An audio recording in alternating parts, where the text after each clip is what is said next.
এই রমজানে একটি নামাজের কথা বলবো, শত কষ্ট হলেও এই নামাজটা আপনি ছাড়বেন না, একবার হলেও এই নামাজটা আপনি পড়বেন। নবীজি এই নামাজের এত গুরুত্ব দিতেন, নবীজি বলেছেন জীবনে একবার হলেও তুমি এই নামাজটা পড়বে। এই হাদিসটি ইবনে মাজাহ শরীফের, তিরমিজি শরীফের এবং আবু দাউদ শরীফের 1297 নম্বর হাদিসের মধ্যে এই হাদিসটা বর্ণনা হয়েছে এই নামাজের কথা। নবীজি তার চাচা আব্বাস রাদিয়াল্লাহু তাআলা আনহুকে ডাক দিয়ে বলেন, চাচা আমি আপনাকে এমন একটি নামাজের কথা বলছি, এই নামাজটা আপনি প্রতিদিন একবার হলেও আপনি আদায় করবেন। চাচা যদি প্রতিদিন সম্ভব না হয়, অন্তত সপ্তাহে একবার হলেও আপনি নামাজটা পড়বেন।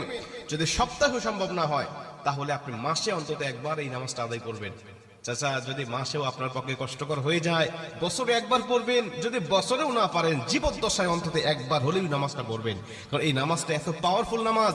এই নামাজটা আদায় করার কারণে আপনার প্রকাশ্যে অপ্রকাশ্যে যত গুনাহ করেছেন, আপনার ইচ্ছায় অনিচ্ছায় যত গুনাহ করেছেন, আপনার অতীত জীবনে যত গুনাহ করেছেন, সব গুনাহ আল্লাহ আপনাকে ক্ষমা করে দেবে।